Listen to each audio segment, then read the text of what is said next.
समझ में आ पाए इस चीज़। और अनित्य जी शुरू से हमारे साथ जुड़े हुए हैं और मैं अब उनसे अनुरोध करूंगा कि वो परिचर्चा को आगे ले चलें और कुछ महत्वपूर्ण प्रश्न है जो वो आपसे पूछेंगे। अनित्य जी। प्रश्न शुरू करूं मैम, उसके पहले अभी जब आप ये डाटा प्रोटेक्शन के ऊपर और मैनिपुलेशन के ऊपर बात कर रही थी, तो मैं कुछ चीज़ों से रिलेट कर पा रहा था। अभी जब आर्मेनिया और अजरबैजान के बीच में लड़ाई शुरू हुई, तो अचानक से फेसबुक के ऊपर अजरबैजान से रिलेटेड वीडियो ढेर सारे आने लगे सजेशन में। वहाँ पे खाना कैसे बन रहा है, वहाँ पे कैसे लोग फेस्टिवल मना रहे हैं, वो अचानक से सजेस्ट करना शुरू कर दिया। तो मैं घर पे बैठ के बात कर रहा था, मैंने कहा भाई अजरबैजान के बारे में मुझे क्यों जानना है, अचानक से क्यों सजेशन दे रहे हो? सर्च भी नहीं किया, कुछ भी नहीं किया, क्यों आ रहा है? वो बेसिकली वो जो आप बोल रहे हैं कि माइंड को मैनिपुलेट करने की बात, कि हम अजरबैजान के बारे में जान रहे, अरे ये तो बड़े अच्छे लोग हैं, ये सोचना शुरू कर दें। तो बहुत महत्वपूर्ण बात आपने बताई है मैम। अभी जो आप जी आपने कभी अजरबैजान बोला होगा मुझसे, या वो सुन भी रहे हैं आपकी बात? ये बात आप हम लोग शायद समझ नहीं पा रहे। मैं क्या बोलती हूँ, क्या सोचती हूँ, ये कांस्टेंट हियरिंग एड्स भी हैं ये, जो कि मतलब मैंने तो कई बार इसको टेस्ट किया। मैं कोई अजीब सी मतलब मान लीजिए मैं ग्लूटेन की बात करूंगी। अब ग्लूटेन नॉर्मल कॉन्वर्सेशन का हिस्सा नहीं है। मैं अमीबा की बात करूंगी, पैरामीशियम की बात करूंगी, तो मुझे सजेस्टेड जो है वो अमीबा की बात करूंगी तो पैरामीशियम पे पूरा नोट आ जाएगा। और मैं अगर ग्लूटेन की बात करूंगी तो पूरी ग्लूटेन फ्री डाइट और खाना और ये वो सब आ जाएगा। तो मैं ये कई बार ये चीजें टेस्ट कर चुकी हूँ। तो इससे मुझे मालूम है कि ये सब चीजें जो एप्स हमने अपने आईपैड्स कंप्यूटर्स में डाली हुई है वो सुन भी रही हैं हम क्या कह रहे हैं। बिल्कुल मैम, हमारा भी यही एक्सपीरियंस रहा है। किसी भी चीज़ के बारे में बात करते, ट्रेवल की बात की और दिल्ली में बैठे हुए बोला प्रयागराज जाने का है, वो फ्लाइट के और उसके सब तुरंत ऐड आना शुरू हो जाते हैं। तो प्रश्न की ओर आता हूँ मैम। प्रधानमंत्री जी लगातार भारत को 5 ट्रिलियन इकोनॉमी बनाने की बात कर रहे हैं, कोशिश सरकार लगातार कर रही है, दूसरी तरफ उसके मजाक भी चल रहे हैं। जब कोरोना का समय शुरू हुआ तो आत्मनिर्भर भारत पैकेज के रूप में बहुत एक कॉम्प्रिहेंसिव व्यवस्था दी सरकार ने, और भी जो प्रयास चल रहे हैं और उसमें लगातार चीज़ें जोड़ी जा रही हैं। पिछले 6 सालों के अंदर बहुत कुछ हुआ है इसमें। इस पे आपके विचार जानना चाहेंगे। देश आर्थिक रूप से और अदरवाइज किस दिशा में जा रहा है, इसके बारे में आपके विचार। देखिए कोरोना टाइम में जब हम सब लोग घर में बैठेंगे, लॉकडाउन होगा और हमारी कपड़ा पहनना, खाना खाना, दफ्तर जाना, स्कूल जाना, कॉलेज जाना, सब चीज ही ठप है। तो इकोनॉमी बढ़ने का तो सवाल नहीं है, क्योंकि आप बेसिक नेसेसिटीज पर जिंदा है। इकोनॉमी हर चीज की मांग बढ़ाने से जुड़ा हुआ है, डिमांड। तो डिमांड कम है तो इकोनॉमी भी लो इकोनॉमी होगी। पहली बात ये समझने की। और वो सिर्फ नियम हम पे लागू नहीं होता, वो दुनिया भर पे वो नियम लागू होता है।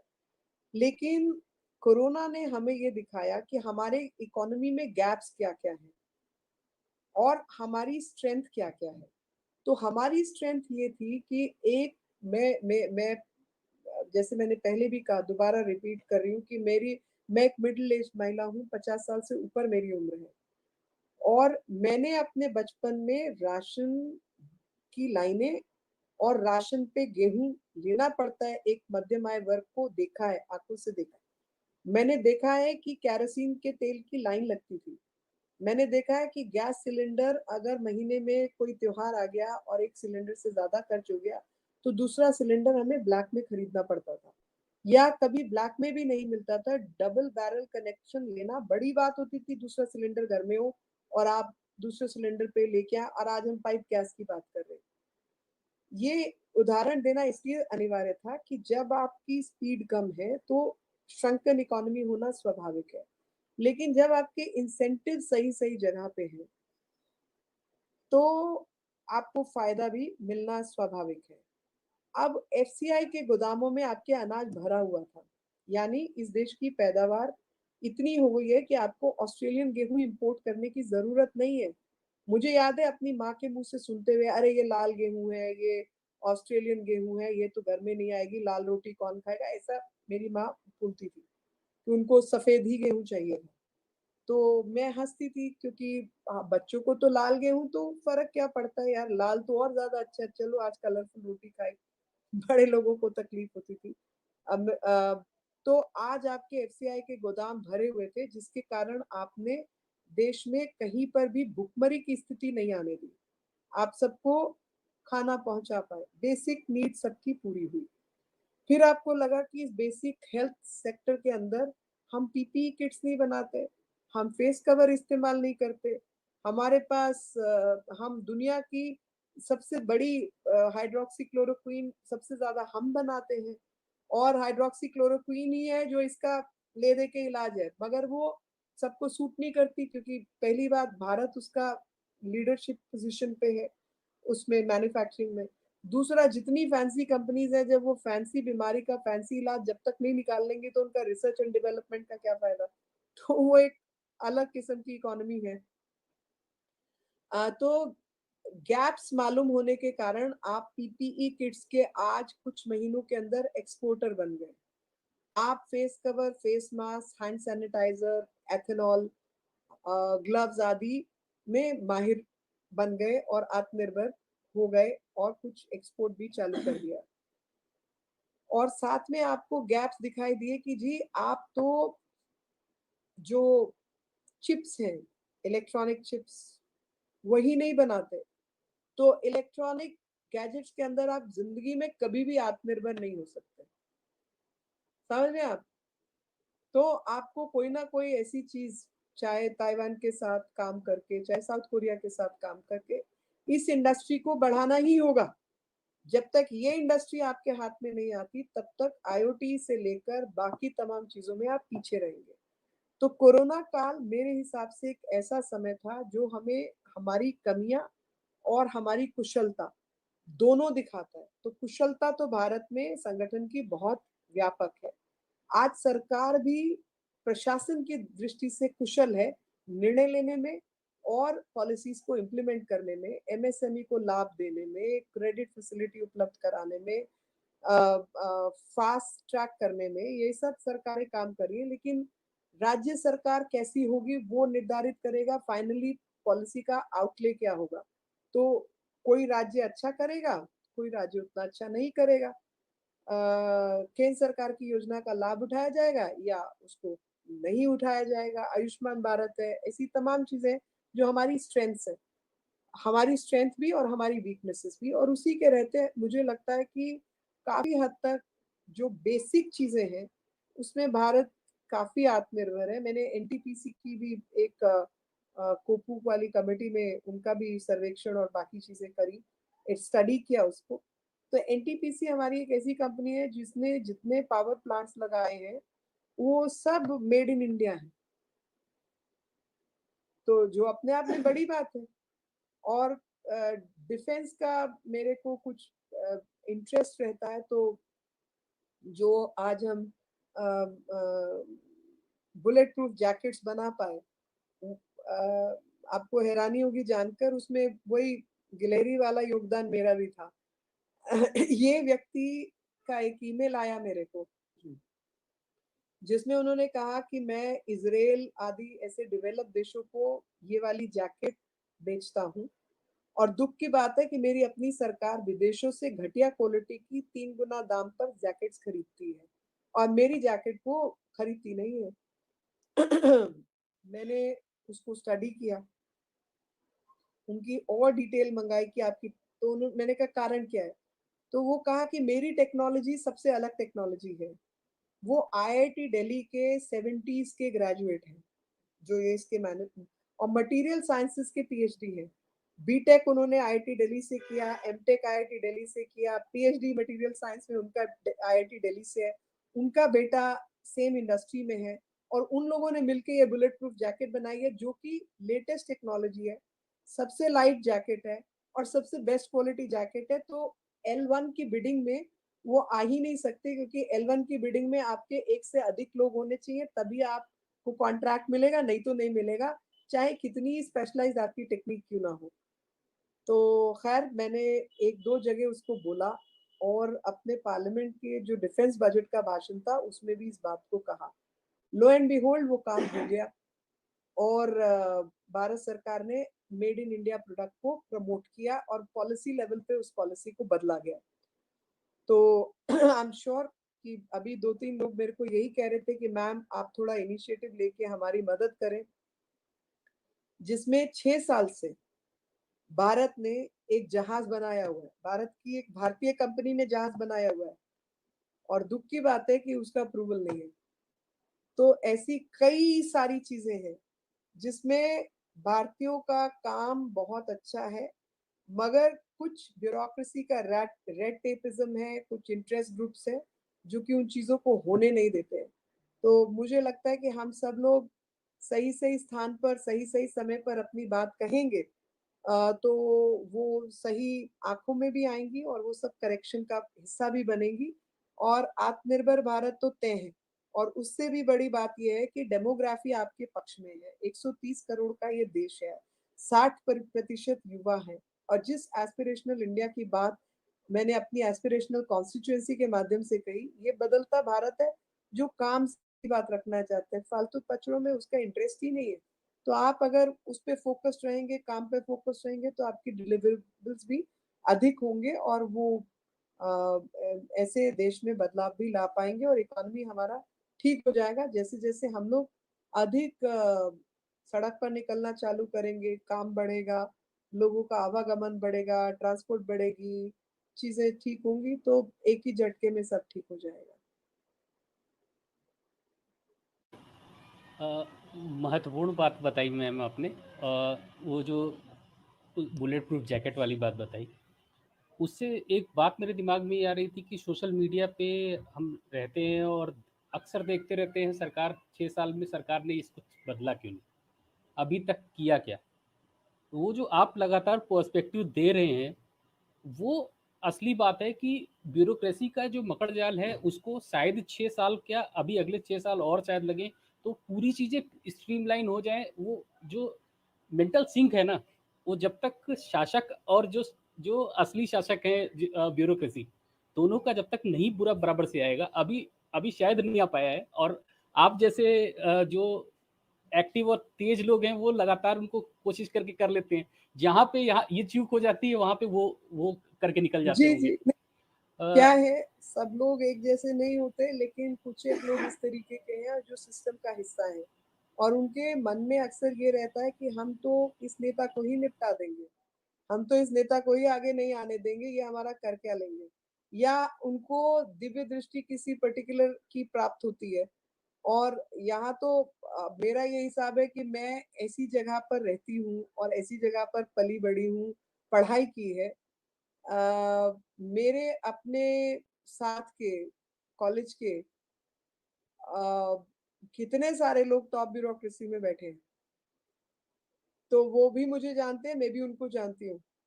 उनको कैसे काम करना है वो भी मैं अच्छी तरह जानती हूँ, तो मैं तो समझ जाती हूँ, और उनके मुंह से भी कई बातें आ जाती हैं हमारे सामने कि भाई ये कहानी ये नहीं, ये चल रही है, इसके पीछे ये नहीं, ये है। पर उन लोगों के मन में हमेशा ये रहता है कि भाई यार क्या यार, ये क्या कर लेंगे, हम तो फलाने से कनेक्टेड है, हम तो ये कर लेंगे, वो कर लेंगे। तो फिर मेरे को कई बार अंडरलाइन धमकी देना पड़ता है कि भैया फिर चलो मैं बताती हूँ कि मैं क्या कर सकती हूँ। तो मैं सीबीआई का नियम और सीवीसी दोनों का नियम अच्छी तरह जानती हूँ, टेंडर रूल्स भी पढ़ सकती हूँ, और जो जो तुमने होटल से लेके टेंडरिंग में क्या क्या घपले घोटाले किए मैं सब जानती हूँ। जिस दिन कहोगे उस दिन बेट लगा लेते हैं, फिर क्या करना। तो थोड़ा सीधे रहते हैं, गड़बड़े फिर भी करते हैं, और हर जगह लड़ाई झगड़े से भी बात नहीं है। आप मतलब समझा बुझा के जो भी करवा सकते हो आप करवा लेते हो, सही जगह पे सही बात उठाओगे तो वो काम हो जाता है। जब उनके पास जवाबदेही बन जाती है ना, तो वो फिर कर भी देते हैं। और प्रसन्नता है कि हमारे जो टॉप लीडरशिप है, उन सब को हम सीधे जाके अपनी समस्या बता सकते हैं। तो प्रधानमंत्री है, गृह मंत्री है, रक्षा मंत्री है, हमारे इंफ्रास्ट्रक्चर मंत्री है, यही 4-5 मेन चीजें रहती है। एग्रीकल्चर का विषय है, पानी का विषय, हमारे एनवायरमेंट है। हम किसी को भी जाकर तो एजुकेशन है, मैं मतलब फोन करके कह सकती हूँ ना कि भाई साहब ये दिक्कत है, आप इसको जरा, मैं चिट्ठी भेज रही हूँ, आप जरा करवा दीजिए, आपका फलाना अफसर गड़बड़ कर रहा है, तो वो सुधर जाता है। आज ही की बात है, वो जो मैंने फुटओवर ब्रिज वाला बोला, तो मैंने तो एक चिट्ठी तैयार कर रखी थी, तो मुझे डीआरएम का फोन आ गया कि मैम क्यों 3-4 लोग हमारे सस्पेंड हो जाएंगे। मैंने कहा हफ्ते भर का समय आपके पास, इसको ठीक करके लाइए, नहीं तो मैं ये चिट्ठी प्रधानमंत्री कार्यालय, गृह मंत्री कार्यालय, रेलवे मिनिस्टर सबको भेज रही हूँ, बताइए फिर जो करना है। तो ठीक है, मतलब आप अपना नुस्खा ढूंढ लेते हैं काम कैसे कराना है।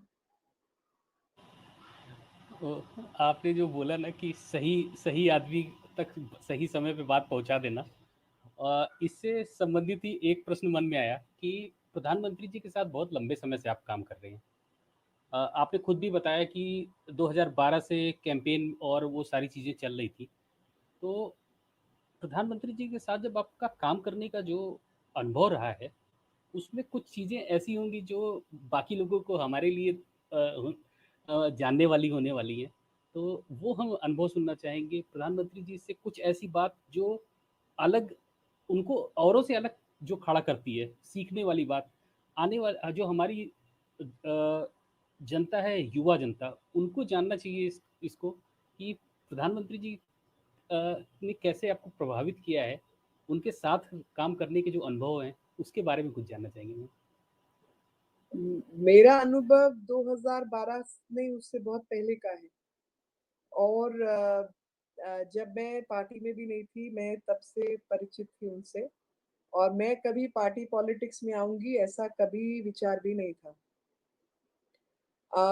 उनका व्यक्तित्व भी ऐसा है कि वो आपको एकदम से प्रभावित कर देता है, क्योंकि आपको लगता है कि आप सच्चे आदमी के साथ हो, आप ऐसे आदमी के, ईमानदार आदमी के साथ हो जो कि मन से काम करना चाहता है, देश में बदलाव, बुनियादी बदलाव लाना चाहता है, क्योंकि उसको भी लगता है कि इस देश की जनता के साथ अन्याय हुआ है और उस अन्याय की व्यवस्था को ही खत्म करके न्यायपूर्ण व्यवस्था लानी होगी, और उसके लिए जो भी ध्वस्त करना है, उसको, उस आड़े आती हुई चीज को ध्वस्त करना होगा, तो वो किया जाएगा। और किसी बात का डर खौफ नहीं, क्योंकि जब रास्ता ठीक है, लक्ष्य सही है, तो आप पूरी तरीके से उसमें उतर जाते हैं। तो मुझे एक याद है कि एक यूनिफॉर्म सिविल कोड और महिलाओं के अधिकार को लेकर एक प्रोग्राम था अहमदाबाद में, बड़े साल पुरानी बात है। मैं वहां पर एक स्पीकर थी, एक आरिफ मोहम्मद खान भी उसमें हमारे साथ ही स्पीकर थे। तो मैं एक ही दिन के लिए, मतलब एक शाम पहले, एक शाम का प्रोग्राम था, मगर रात की फिर फ्लाइट नहीं थी, तो आपको अगले सुबह की फ्लाइट लेनी थी।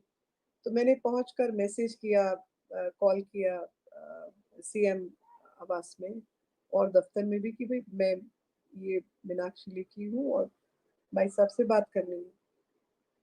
तो वो तो किसी और, गुजरात के दूसरे क्षेत्र में कहीं बहुत दूर गए हुए थे। बोला हम आपका मैसेज देंगे। आप मानेंगे नहीं कि जब आप ऐसे एक आध दिन वाले प्रोग्राम पे जाते हैं, 4-5 लोग, छोटा ही ग्रुप रहता है स्पीकर्स वगैरह का, और ऑर्गेनाइजर्स भी थोड़ा टाइम स्पेंड करते हैं। तो मैं एलिसबर्ग क्लब में थी, तो वहां पर थोड़ा खाना वाना खाया, थोड़े दोस्त वगैरह आ गए, तो थोड़ा लंबी बात, चाय वाय पीने बैठ गए।